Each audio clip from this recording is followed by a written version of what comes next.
Di dalam ayat ini Allah Subhanahu wa taala memulai dengan sebuah statement perintah, wa qadha rabbuka, dan Rabbmu telah memerintahkanmu, memberikan wasiat padamu. Ada dua perintah yang Allah sampaikan. Alla ta'budu illa iyyah. Kalian jangan beribadah kecuali kepada Allah Subhanahu wa taala. Jangan beribadah kecuali kepada Allah. Wa bil walidaini ihsana. Dan perintah yang kedua, berbakti kepada kedua orang tua. Hadirin Allah muliakan, kembali Allah Subhanahu wa taala mengajari kita, mendidik kita, menerangkan kepada kita bahwa kita harus bermain apik, kita harus menunaikan hak Allah Subhanahu wa taala sebelum yang lain. Lalu setelah menunaikan hak Allah Subhanahu wa taala, lalu kita menunaikan hak makhluk, menunaikan hak manusia, dan hak manusia yang paling penting adalah orang tua, kepada orang tua. Kepada orang tua. Jadi tunaikan hak Allah, lalu tunaikan hak orang tua. Tunaikan hak Allah, lalu tunaikan hak orang tua. Wa qadha rabbuka alla ta'budu illa iyyahu wa bil walidaini ihsana. Memberikan pesan kepada kita dari dua sisi yang berbeda. Dari sisi yang pertama, jangan berharap menjadi orang yang bertakwa dengan takwa yang baik, menjadi orang yang bertauhid dengan tauhid yang sempurna kalau Anda tidak berbakti kepada orang tua Anda. Gitu. Karena sebagian orang ada, nggak semua, tapi ada yang berpikir bahwa kita tuh cukup fokus sama Allah Subhanahu wa taala saja dan lupakan orang tua gitu. Dan itu pun klaim nggak benar. Kalau ia fokus kepada Allah, dia akan nurut sama perintah Allah. Dan salah satu perintah Allah, wabil walidaini ihsana, dan berbaktilah kepada orang tua. Gitu. Ada orang tuh nggak mikirin orang tuanya dengan dalih beribadah, nggak mikirin orang tuanya dengan dalih melakukan amal soleh. Bukankah berbakti kepada orang tua juga amal soleh, hadirin? Dan itu bukan praktek para ulama. Ulama kita itu mengerti. Di antara para ulama seperti Ibnu Asakir diriwayatkan, itu beliau pernah datang agak quote and quote terlambat dari schedule. Beliau rencana safar ke sebuah negeri, dan beliau schedulekan, tapi ternyata pada saat waktu yang ditentukan, waktu yang dipilih nggak hadir. Baru setelah itu beliau hadir. Bukan janji ya, artinya itu tadi dischedulekan. Dischedulekan kan berbeda dengan ada appointment, ada janji lalu diingkari. Enggak, ini enggak. Ini janji. Mohon maaf, ini agenda, rencana. Tiba-tiba nggak sesuai dengan agenda, dan nggak biasanya beliau demikian. Lalu ditanyakan, kenapa engkau datang tidak sesuai dengan agenda engkau sendiri? Biasanya kan kok nggak pernah demikian. Kata beliau sampaikan, tidak diizinkan oleh ibuku. Ada sesuatu hal. Saya baru dapat izin sekarang, maka saya berangkat. Padahal tujuannya adalah untuk beribadah, untuk beramal soleh. Karena kita tahu salah satu bentuk ibadah dan amal soleh adalah berbakti kepada orang tua selama tidak maksiat. Dan lihat bagaimana para ulama menerapkan hal tersebut. Karena kita tahu bersama, amalan yang hukumnya sunnah dan amalan yang hukumnya fardu kifayah apabila berhadapan dengan perintah orang tua, maka yang dikedepankan adalah perintah orang tua. Dan perjalanan beliau pada saat itu adalah perjalanan fardu kifayah atau perjalanan sunnah.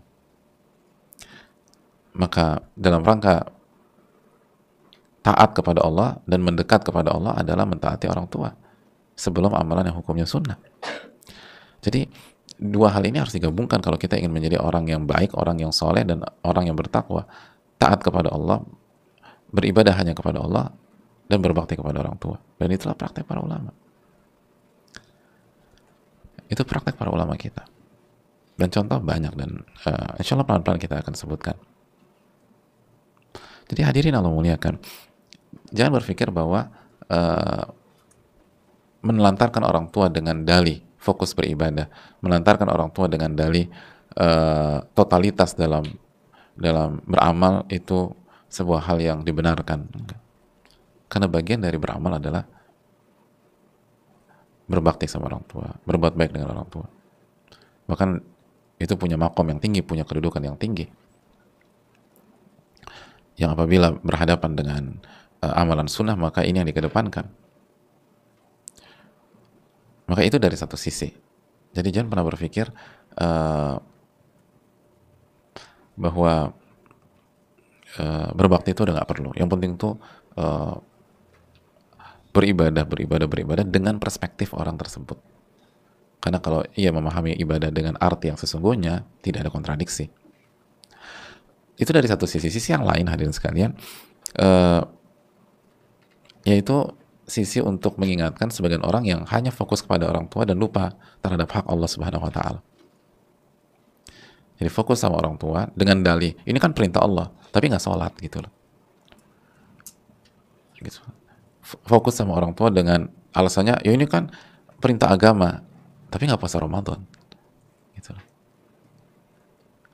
Tapi tauhidnya lemah, tapi nggak mau belajar agama.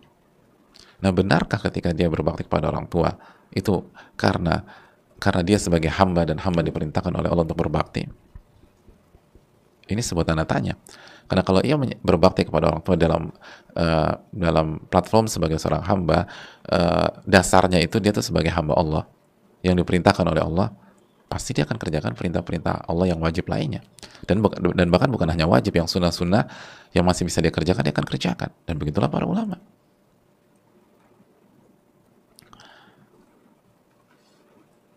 Jadi ini jangan sampai terjadi, karena ada sebagian orang itu yang sama orang tua baik banget gitu, nurut segala macam, tapi dia nggak sholat Jumat, dia nggak sholat subuh, dia nggak sholat zuhur, dia nggak puasa, dia nggak jalankan perintah Allah.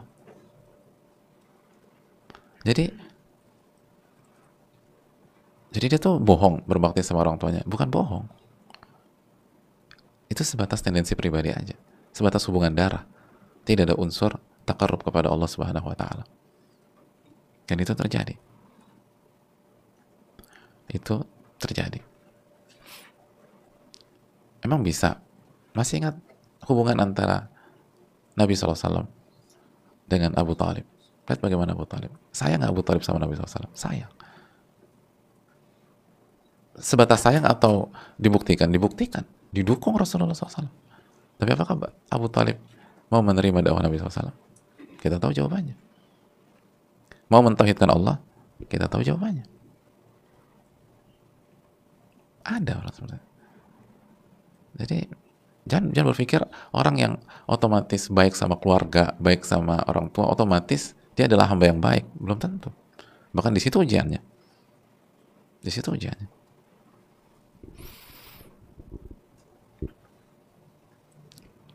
Jadi itu yang perlu kita camkan.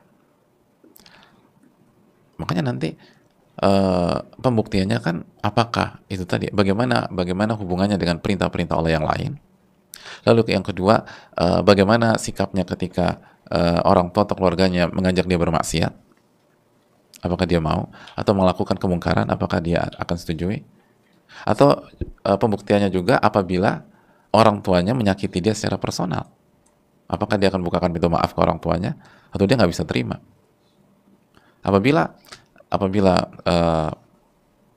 sekali lagi dia tidak mengerjakan perintah-perintah Allah yang lain, kewajiban-kewajiban yang lain, atau pada saat orang tuanya mengajak dia maksiat atau kemungkaran atau dosa dia lakukan, atau ketika orang tuanya melakukan kesalahan pribadi dengan dia atau tidak perform sebagai orang tua terhadapnya, lalu dia kecewa, dia marah, dia benci, dia tinggalkan orang tuanya, maka coba evaluasi diri kita. Arahnya hubungan kita dengan orang tua bukan karena takarrub kepada Allah Subhanahu wa taala, tapi karena kepentingan pribadi. Kepentingan pribadi. Atau sebatas kebutuhan pribadi. Kepentingan pribadi itu bukan hanya saya mau memanfaatkan orang tua saya, enggak. Tapi kepentingan itu lebih pada kebutuhan pribadi. Bisa jadi dia berkorban, tapi hanya pure pribadi aja. Bukankah kebutuhan pribadi kita diantaranya adalah dicintai dan mencintai? Kebutuhan pribadi loh, mencintai orang itu kebutuhan pribadi. Benar gak sih? Gak tahu. Pernah jatuh cinta gak sih? Gak ya? Gak pernah? Kayak gak pernah deh. Gak pernah? Pernah? Gitu. Kata Dimas pernah? Berarti udah enggak? Pernah? Ini hati-hati jawab loh. Ini gimana, jatuh cinta enak gak? Enak kan, senyum-senyum sendiri loh gitu loh. Kalau kita dipikir orang gila sama teman kita, orang kenapa senyum-senyum? Jatuh cinta itu kebutuhan. Kebutuhan. Sebagaimana dicintai juga kebutuhan. Betul. Kata Al-Harawi rahimahullah taala, cinta itu adalah semangat dan rasa nyaman. Siapa yang nggak butuh semangat dan rasa nyaman? Semua orang butuh semangat dan rasa nyaman. Itu mahabbah. Itu kata Al-Harawi rahimahullah taala. Jadi jangan pikir apa. Jadi apa dong motifnya Ustadz? Oh, Pak, kan karena sebagian pastilah dia orang baik karena dia baik sama orang tuanya. Oh, lihat bagaimana komitmen dia dengan perintah-perintah Allah yang lain. Lihat bagaimana kalau orang tuanya meminta dia melakukan maksiat, dilakukan apa tidak. Dan lihat bagaimana ketika mungkin orang tuanya mengecewakan dia bisa tetap baik apa enggak. Karena kalau di kasus-kasus di atas itu bermasalah, maka dia khawatirkan ini ada kebutuhan pribadi dan tidak ada kaitannya dengan taqarrub kepada Allah, mendekat kepada Allah Subhanahu wa taala. Karena itu tadi kebutuhan kita tuh banyak. Kebutuhan kita tuh bukan, tapi dia nggak minta duit sama orang tuanya, bukan tentang itu, Sat. Tapi dia korbankan uangnya buat orang tuanya lah. Iya.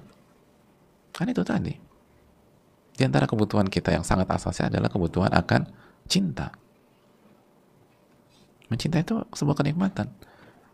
Dan di antara mencintai orang tua. Berarti nggak boleh, bukan nggak boleh, disyariatkan. Tetapi di waktu yang bersamaan, saat kita mencintai orang tua atau mencintai suami, mencintai istri, maka kita harus mencintai Allah dan kita harus mencintai Allah lebih dibanding cinta kita kepada mereka. Itu poinnya.